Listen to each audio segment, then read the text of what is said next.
8. अरे नियति, आज रात की पार्टी में तुम क्या पहनने का सोच रही हो? कुछ डिसाइड किया? क्या प्लान है तुम्हारा? तुम्हें मालूम है, ऑस्ट्रेलिया और अमेरिका से भी देवांश के बिजनेस फ्रेंड्स आ रहे हैं। हाँ सुना है। आप तो काफी एक्साइटेड लग रही हो श्वेता आंटी, पर इतनी एक्साइटमेंट क्यों? आप तो पहले भी ऐसे पार्टीज अटेंड कर चुकी हो, इसमें ऐसा क्या खास है? नियति, न जाने क्यों मुझे लग रहा है कि आज की पार्टी में कुछ तो खास होने वाला है। और दूसरी बात ये कि पार्टी में इतने बड़े बड़े लोग आने वाले हैं कि मैं उनके सामने एकदम सुंदर दिखना चाहती हूँ। वाह श्वेता आंटी, आप तो सीधा कॉम्पिटिटिव मोड में आ गई हो। बिल्कुल सही, हम बजाज किसी से कम है क्या? वैसे नियति, हम सैलो में थ्रेडिंग और फेशियल भी करवा लेंगे, चेहरे पर ग्लो अच्छा आएगा। ठीक है आंटी, ठीक है। और हाँ, शॉपिंग के बाद कॉफी पीते हैं। वो नया कैफे खुला है ना, उसमें भी फोटो खिंचवानी है। इंस्टाग्राम पे डालेंगे, सबको फोमो फील कराएंगे। नियति और श्वेता की बातों को सुनकर अर्णव के चेहरे पर एक हल्की सी मुस्कान थी। ठीक उसी वक्त श्वेता की नजर अर्णव पर पड़ी। वैसे अर्णव, तुमने अपने लिए कोई कपड़ा डिसाइड किया है? क्या पहनोगे तुम? इसने तो कुछ भी नहीं डिसाइड किया होगा, पर मैंने अर्णव के लिए कुछ सोचा है। तुमने सोचा है? वाह नियति, लगता है अर्णव के साथ तुम्हारी दोस्ती काफी अच्छी हो चुकी है। ये सुनकर नियति ने आगे कुछ भी नहीं कहा। फाइनली हम पहुंच गए। इस वक्त अर्णव, नियति और श्वेता दिल्ली के सबसे महंगे और एक्सक्लूसिव खान मार्केट के अंदर पहुंच चुके थे। ये मार्केट सिर्फ एक शॉपिंग डेस्टिनेशन नहीं, बल्कि लग्जरी और हाई सोसाइटी का सिंबल है। यहाँ अमीर लोग सिर्फ शॉपिंग नहीं, बल्कि अपना स्टेटस भी दिखाने आते हैं। वैसे आज तो यहाँ काफी ज्यादा भीड़ है। जी आंटी, लगता है पूरे शहर को मालूम पड़ गया था कि आज आप शॉपिंग करने आई हो। तुम भी ना नियति, कुछ भी बोलती हो। चलो अब चलते हैं। गाड़ी का दरवाजा बंद करते ही नियति ने अर्णव की तरफ देखा। गाड़ी पार्क करके मेरे पास आ जाना। ठीक है। गाड़ी का दरवाजा बंद करके अर्णव नियति के पास जाने लगा। हेलो। तेरी गाड़ी से कुछ दूर ही मेरा एक आदमी खड़ा है। अर्णव ने जैसे ही अपनी नजर चारों तरफ घुमाई, उसे ब्लैक कोट पैंट पहने एक आदमी नजर आया। चलो कुछ देर टॉम एंड जेरी खेलते हैं। हे लिसन। अर्णव तेजी से नियति की तरफ बढ़ रहा था, साथ ही उसकी नजर मार्केट के हर कोने को भी स्कैन कर रही थी। हर चेहरा, हर हरकत, हर मूवमेंट, कुछ भी उसकी नजर से बच नहीं रहा था।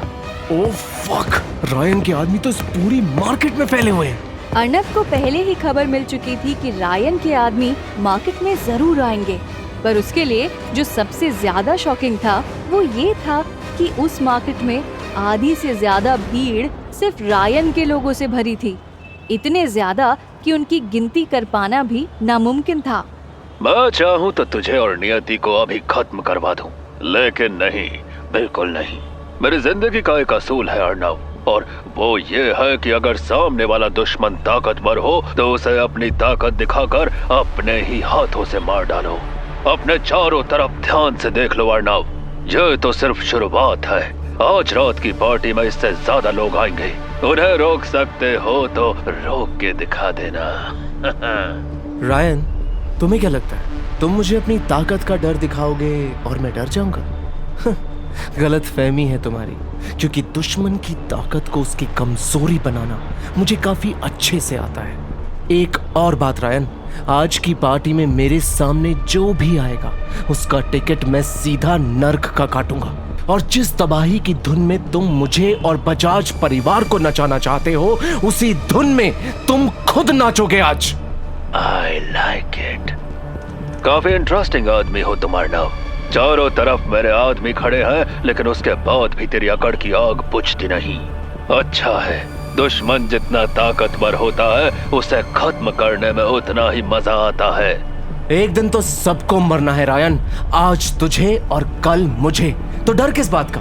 और रही बात मेरी अकड़ की आग की, तो रायन वो आग तभी बुझेगी जब तू राख हो जाएगा।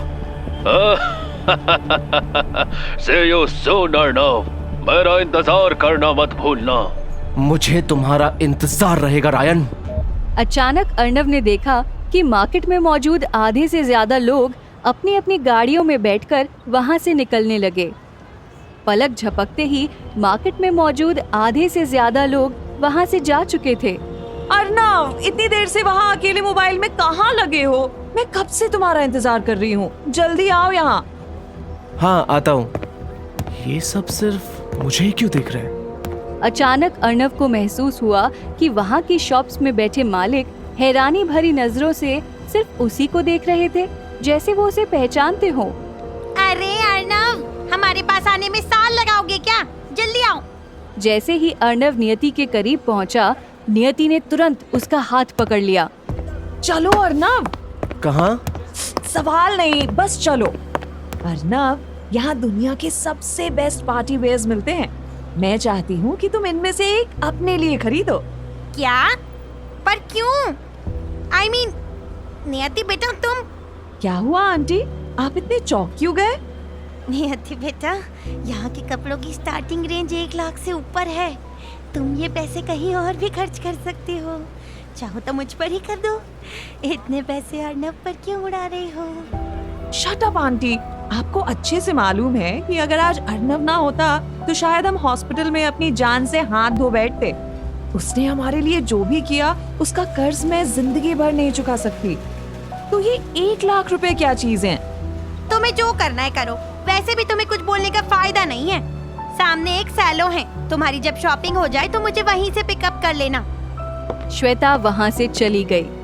अब तुम किस चीज का इंतजार कर रहे हो अर्नव? चलो अपने लिए कपड़े पसंद करो।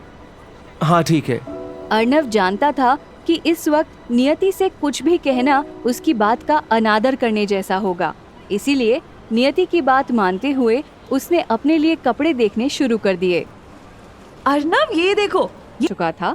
वहीं दूसरी तरफ श्वेता सैलों में बैठकर श्रेष्ठा से उनकी चुगली करने में मगन थी। श्रेष्ठा, ये नियति का सच में दिमाग खराब हो गया है। आई कांट बिलीव कि वो एक ड्राइवर के लिए इतने महंगे कपड़े खरीद रही है। न जाने उसके स्टैंडर्ड्स को क्या हो गया है। उसे जो करना है करने दो। महंगे कपड़े पहन लेने से किसी की औकात नहीं बढ़ जाती। और वैसे भी श्वेता, जो भी अर्नव पहनेगा, देवांश बजाज उसे पूरी पार्टी के बीच में उतरवा भी देंगे। हैं? पर वो कैसे? घर आओ, तुम्हें हर सवाल का जवाब मिलेगा। ये श्रेष्ठा भी ना कभी भी पूरी बात ढंग से नहीं बताती। आंटी चले, हमारी शॉपिंग हो चुकी है। अरे नियति, तुम यहाँ कब आई? और तुम्हारी सारी शॉपिंग हो गई क्या? हाँ हो गई आंटी। ठीक है, मुझे 5 मिनट दो, मैं आती हूँ। ठीक है आंटी, मैं आपका गाड़ी में इंतजार कर रही हूँ। क्या हुआ, श्वेता आंटी नहीं आई अभी? उन्हें अभी 5 मिनट और लगेगा। काफी एक्साइटेड लग रही है तुम्हारी आंटी। हमेशा से ऐसी ही रही हैं श्वेता आंटी। ऐसे बिहेव करती हैं जैसे बेगानी शादी में अब्दुल्ला दीवाना। सही है। इतने में श्वेता गाड़ी के अंदर आकर बैठ गई। अरे अब तुम दोनों मेरी शक्ल क्यों देख रहे हो? चलना नहीं है क्या घर? चलो अर्नव। सिर्फ आधे घंटे के अंदर तीनों बजाज मैंशन पहुंच चुके थे। जैसे ही गाड़ी रुकी, श्वेता तुरंत उससे उतरकर घर के अंदर चली गई। तुम्हारी आंटी को कुछ ज्यादा ही जल्दी है। जैसे जैसे पार्टी का टाइम नजदीक आता जाएगा, उनकी एक्साइटमेंट और भी ज्यादा बढ़ती जाएगी। सही है। अच्छा सुनो नियति। हाँ बोलो अर्नव। मैं तुम्हारी कार कुछ देर के लिए लेकर जाना चाहता हूँ, क्या मैं ले जाऊँ? कार के लिए प्लीज मुझसे दोबारा मत पूछना। तुम्हें जहाँ जाना है जाओ, बस टाइम पर घर आ जाना। ओके। जैसे ही नियति गाड़ी से बाहर निकली, अर्नव तेज रफ्तार से बजाज मैंशन के बाहर निकल गया। 2 घंटे की लंबी ड्राइव के बाद अर्नव ने गाड़ी एक वीरान बंद पड़े घर के सामने रोकी और उसकी तरफ बढ़ने लगा। दरवाजा खोलो, मैं अर्नव हूँ। क्या अर्नव, अपने दोस्तों से मिलने के लिए बिना पूछे कैसे आ गए? कम से कम आने से पहले उनकी हालत तो जान लेते। तुम कहना क्या चाहते हो? मैं ये कहना चाहता हूँ कि घर के अंदर मत जाना। वहाँ तुम्हें सिर्फ तुम्हारे सभी दोस्तों की लाश मिलेगी और कुछ भी नहीं। क्या?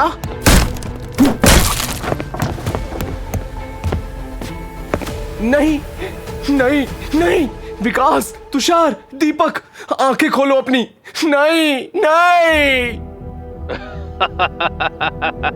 क्या हुआ अर्नव? हाँ, मिला ना 440 वोल्ट का झटका? मेरे दोस्तों की लोकेशन के बारे में तो सिर्फ हाँ, तुम्हारे दोस्तों की लोकेशन के बारे में सिर्फ तुम्हें और तुम्हारे खबरी को पता था। एक मजे की बात बताऊं, तुम्हारा खबरी कौन है वो मुझे मालूम पड़ चुका है। उसकी भी एक आखिरी आवाज सुन ले, वरना बाद में बोलेगा कि मातम मनाने का वक्त ही नहीं दिया रायन ने। रायन, रायन, उसे छोड़ दे। अर्नव भाई, मुझे बचा लो, मेरे परिवार को बचा लो। नहीं। अफसोस अर्नव, तेरे सभी दोस्त तो मारे गए। बेचारा एक खबरी बचा था, उसे भी मैंने खत्म कर दिया। अब तू क्या करेगा? कैसे बचाएगा बजाज परिवार के लोगों को? आज रात की पार्टी में जो भी होगा, अगर तुम जिंदा रहे तो जिंदगी भर नहीं भूल पाओगे। होने वाले खतरे के लिए तैयार हो जाओ अर्नव, क्योंकि the countdown to destruction begins now.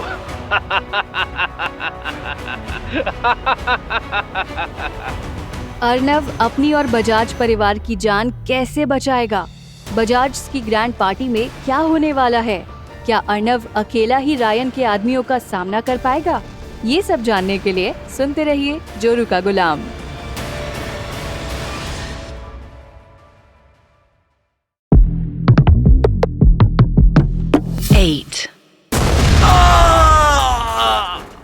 अचानक घर के अंदर एक भयंकर ब्लास्ट हुआ। अर्नव, जो बस कुछ पल पहले अपने दुश्मन रायन से टकराने के लिए तैयार था, अब घर से कुछ कदम दूर जख्मी हालत में जमीन पर पड़ा था। गाइस, रायन ने साफ कहा है कि अर्नव को मारना नहीं है, बस उसकी ऐसी हालत करनी है कि वो जिंदा तो रहे पर उसके अंदर की ताकत खत्म हो जाए, जिससे वो आज रात की पार्टी तक भी ना पहुंच पाए। उसकी हिम्मत, उसका जुनून, सब कुछ टूटना चाहिए। ये रायन का हुक्म है और हमें उनके हुक्म को पूरा करना ही होगा। गाड़ी से निकले 4 आदमी अर्नव की तरफ जाने लगे।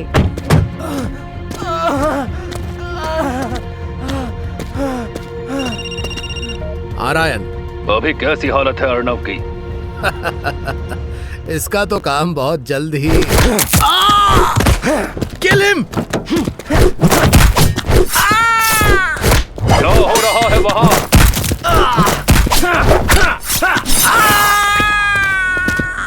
गोली मारकर खत्म कर दो इसे, नहीं तो ये हमें जिंदा नहीं छोड़ेगा। ठीक उसी वक्त अर्नव गाड़ी के पीछे भागते हुए छुप गया।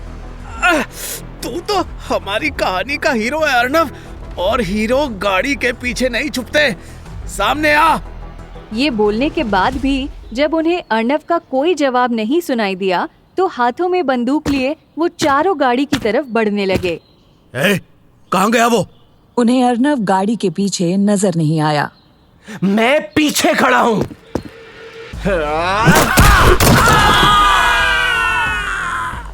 3 गुंडे दर्द से कराहते हुए जमीन पर गिर चुके थे।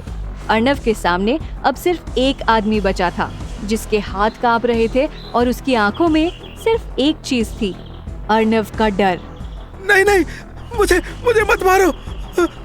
नहीं नहीं नहीं, तू फिक्र मत कर, मैं तुझे नहीं मारूंगा।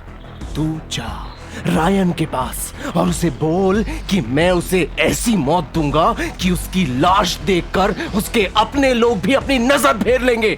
मेरे दोस्त की मौत जितनी दर्दनाक थी, उससे 1000 गुना ज्यादा तड़प तड़प के मरेगा रायन। जा और बोल अपने बॉस से कि पार्टी में मैं उसका इंतजार करूंगा। अपनी बात कहकर अर्नव अपनी गाड़ी की तरफ चल पड़ा। रायन का आदमी उसे जाते हुए देखता रहा, लेकिन उसमें इतनी हिम्मत नहीं थी कि वो पीछे से भी अर्नव पर हमला कर सके। हाँ बेटा, बोलो। पापा, आप वजीर को फोन करके बोलो कि मैं 1 घंटे के अंदर उसकी फैक्ट्री पहुंच रहा हूँ। मुझे आज रात की पार्टी के लिए कुछ खिलौनों की जरूरत है। ठीक है बेटा, तुम्हारी बहुत याद आ रही थी। तुम ठीक तो हो ना? हाँ पापा, मैं बिल्कुल ठीक हूँ। पापा मैं आराम से बात करता हूँ आपसे। आप वजीर को मेरे आने की इन्फॉर्मेशन दे दीजिए। ठीक है बेटा। अर्णव ने अपनी गाड़ी एक फैक्ट्री के बाहर रोकी और फैक्ट्री के अंदर जाने लगा।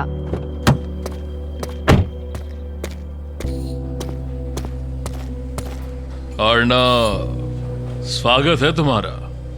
बहुत सालों बाद यहाँ आए हो, और वो भी ऐसे वक्त पे जब सब कुछ बदल चुका है।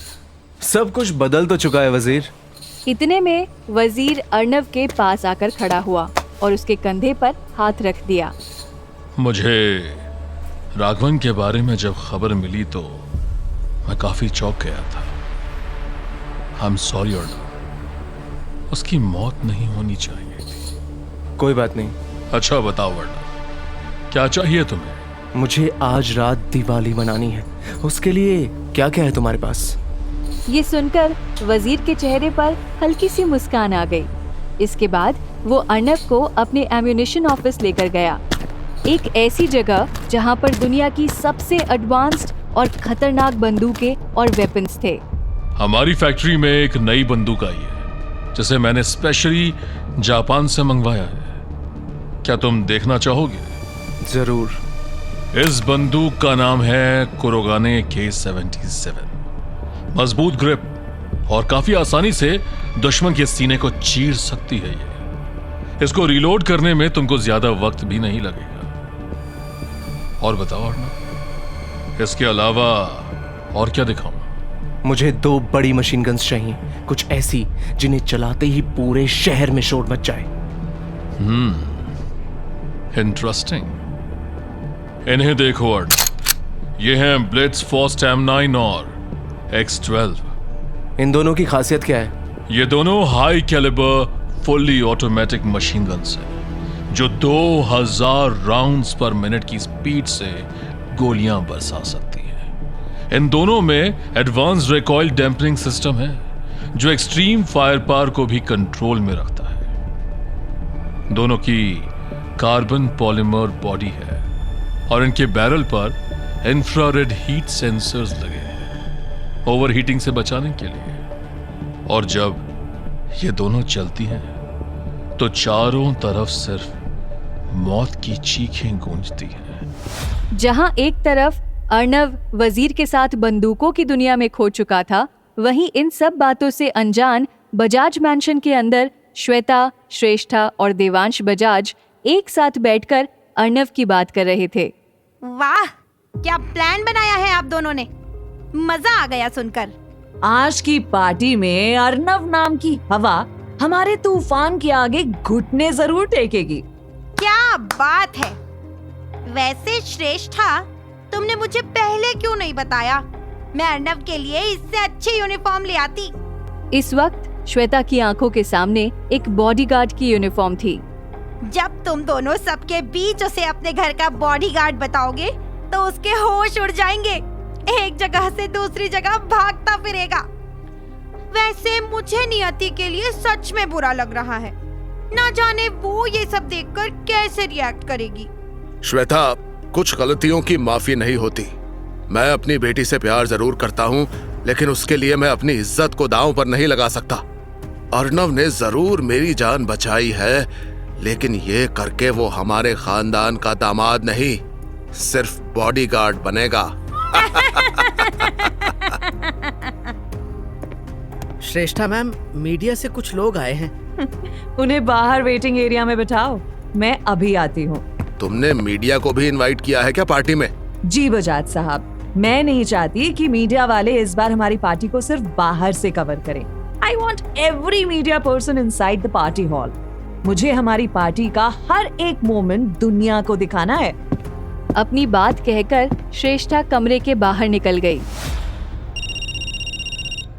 हाँ बोलो नियति। अर्णव, पार्टी शुरू होने में सिर्फ 2 घंटे बचे हैं। तुम कहाँ हो? तैयार नहीं होना क्या तुम्हें? मैं आधे घंटे के अंदर घर पहुंच जाऊंगा। हाँ जल्दी आओ। रायन सर, वो अर्णव वो काफी खतरनाक है। उसने कहा था मुझे कि क्या कहा था उसने? बोलो, चुप क्यों हो गए? वो बोल रहा था कि उसके दोस्तों की मौत जितनी दर्दनाक हुई है उससे 1000 गुना ज्यादा तड़पा तड़पा के मारेगा आपको। अच्छा अच्छा अच्छा अच्छा, एक बात बता, यस सर। जब वो जिंदा तुम्हारे सामने से निकल रहा था तब तुम क्या कर रहे थे? सर मैं पलक झपकते ही रायन ने अपने आदमी को मौत के घाट उतार दिया और फिर अपने सभी आदमियों की तरफ देखने लगा। यही होगा अर्नव का अंजाम। क्या तुम सबको डर लग रहा है? No sir. जिनकी वजह से हमारे आदमियों की मौत हुई, क्या तुम सब उनका बदला लेने के लिए मरने और मारने को तैयार हो? Yes sir. मैं तुम सबको एक वादा करता हूँ कि आज रात अर्नव और पूरे बजाज परिवार के लोगों की लाश यहीं हमारे फैक्ट्री की जमीन पर पड़ी होगी। आज हम पूरी दुनिया को बता देंगे कि ब्लड फैब्रिक गैंग से टकराने वालों का अंजाम सिर्फ मौत है। मौत भी ऐसी जिसके बारे में सोचकर लोगों की रूह कांप उठेगी।